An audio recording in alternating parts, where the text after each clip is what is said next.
لطائف کسے کہتے ہیں؟ لطائف انسان کے وجود میں دو طرح کے ہوتے ہیں، ایک لطائف امری ہیں اور ایک لطائف خلقی ہیں۔ لطائف امری کی کل تعداد 5 ہے،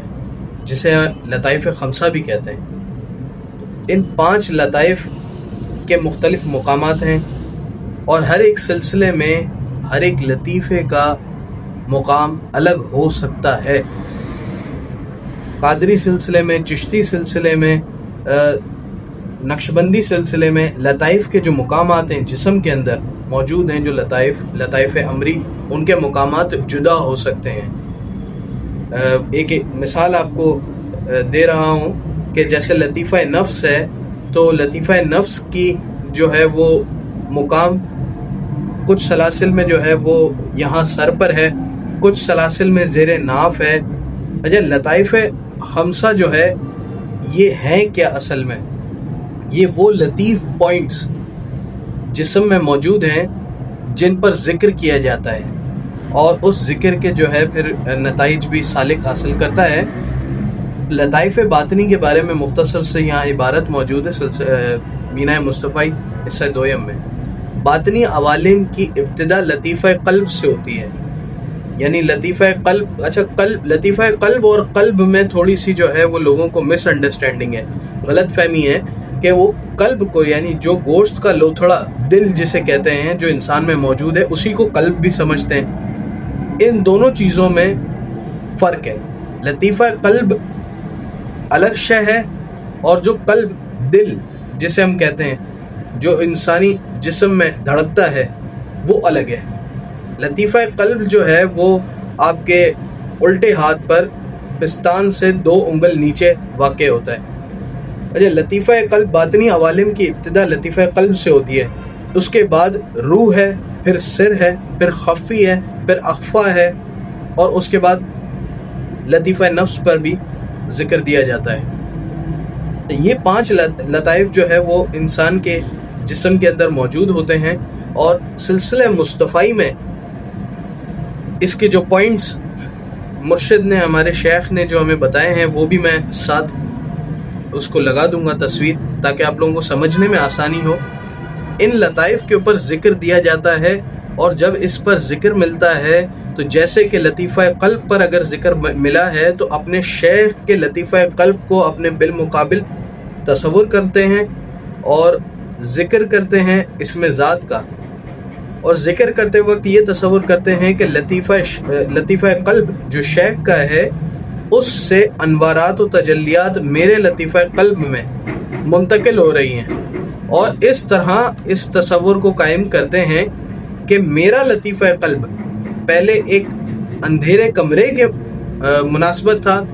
لیکن اب جب شیخ کے لطیفہ قلب سے میرے لطیفہ قلب پر انوارات و تجلیات کا نزول ہو رہا ہے، تو یہ روشن ہو گیا۔ یہی مثال اعلیٰ حضرت پیر ایرانی شاہ صاحب رحمۃ اللہ تعالی علیہ نے ارشاد فرمائی ہے مینہ مصطفی حصہ دویم میں۔ لطائف کے اوپر ذکر کرنے سے اس کے فوائد یہ ہیں کہ انسان کے وجود میں لطائف کے جو لطیف پوائنٹس ہیں، جو وجود میں جہاں جہاں وہ لطائف موجود ہیں انسانی وجود میں، وہ ہمہ وقت ذکر میں آ جاتے ہیں۔ جیسے کہ آپ نے اکثر سلاسل میں یہ سنا ہوگا، نقشبندی سلسلے میں بھی اور سلسلہ سیفی میں بھی، اس کے علاوہ اور بھی بہت سارے سلسلے ہیں، جیسے کہ سلسلہ چشتی میں بھی جو ہے وہ لطائف پر ذکر ہوتا ہے۔ تو اس میں سالک اپنے لطیفے پر اتنا فوکس ہو کے ذکر کرتا ہے کہ وہ ذکر چالو ہو جاتا ہے، جسے کہتے ہیں ذکر چالو ہو جانا، یا لطیفہ جو ہے وہ چالو ہو گیا، وہ لطیفہ قلب، فلاں شخص کا لطیفہ قلب چالو ہے، یا فلاں شخص کا لطیفہ روح چالو ہے، یعنی اس کے اوپر ذکر اتنا زیادہ کیا جائے اس لطیفے پر کہ اب آپ کو اس کی طرف ذکر کرنے کی ضرورت نہ پڑے، وہ لطیف پوائنٹ وہاں پر ذکر آپ کا اپنے آپ ہمہ وقت 24 گھنٹے وہاں ذکر ہوتا رہے اس لطیف پوائنٹ پر۔ تو یہ لطائف خمسہ 5 انسانی وجود میں موجود ہوتے ہیں، اور جو دوسری کیٹیگری ہے لطائف کی، وہ لطائف خلقی ہے، انہیں لطائف امری کہتے ہیں، اور جو دوسری کیٹیگری ہے اسے لطائف خلقی کہتے ہیں، آگ، ہوا، پانی اور خاک شامل ہے، یہ 4 لطائف خلقی ہیں، اور ان پر بھی پھر درجہ بدرجہ ذکر ملتا ہے۔ تو یہ جو لطائف امری اور لطائف خلقی ہیں، یہ سب لطائف موجود ہیں انسانی وجود کے اندر۔ حضرت پیر ایرانی شاہ صاحب رحمۃ اللہ تعالی علیہ فرماتے ہیں، جب یہ لطائف کا ذکر کرنے لگتا ہے سالک اپنے شیخ کے ساتھ،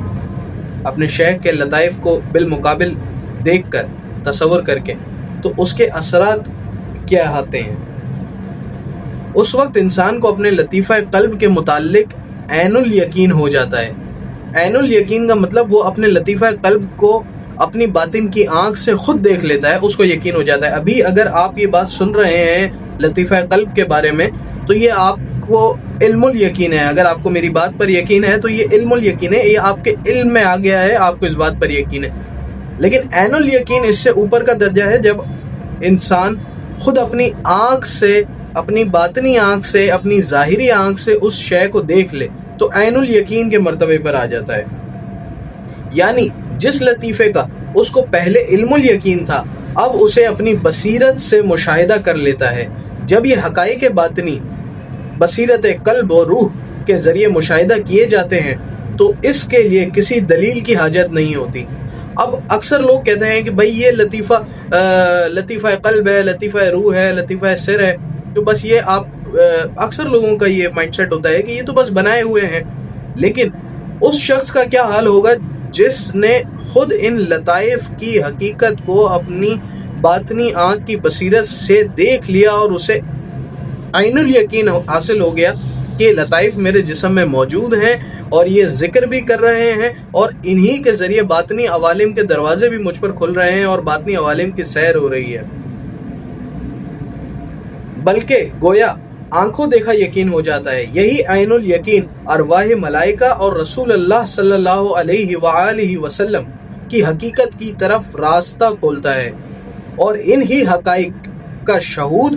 وہ حقیقت الحقائق یعنی حقائق الہیہ تک پہنچا دیتا ہے۔ اس وقت وہ تقلیدی اور علمی مسلمان نہیں بلکہ شہودی مسلمان ہو جاتا ہے۔ تقلید کسی کی بات سن کر اور اس کو تسلیم کر لینا، اس پر عمل کر لینا، یہ تقلید ہے، اور ہم سب ہی کہیں نہ کہیں کسی نہ کسی معاملے میں تقلید کر رہے ہوتے ہیں، کسی کو فالو کر رہے ہوتے ہیں۔ لیکن شہودی مسلمان وہ ہوتا ہے جو شاہد ہو جاتا ہے، اور شاہد صرف آنکھوں دیکھا ہی ہوتا ہے۔ اب وہ چاہے ظاہر کی آنکھ سے دیکھا ہو یا باطن کی آنکھ سے دیکھا ہو، تو وہ شہودی مسلمان ہو جاتا ہے۔ شہودی مسلمان وہ ہے جو خود مشاہدہ کر لے ان حقائق کا جو انسانی وجود میں موجود ہیں، جو اللہ تبارک تعالیٰ کی طرف راستہ کھولتے ہیں، کیونکہ اس نے خود اپنے باطن میں اس کا مشاہدہ کر لیا ہے اور اللہ تعالیٰ کے قرب و معیت کے راز کو سمجھ لیا ہے۔ یہ لطائف امری جو ہیں وہ سلوک میں بہت زیادہ امپورٹنس رکھتے ہیں، ان کے اوپر درجہ بدرجہ شیخ جو ہے وہ ذکر دیتے ہیں، اور انہی لطائف کے ذریعے باطنی عوالم کے جو ہے وہ راستے کھلتے ہیں،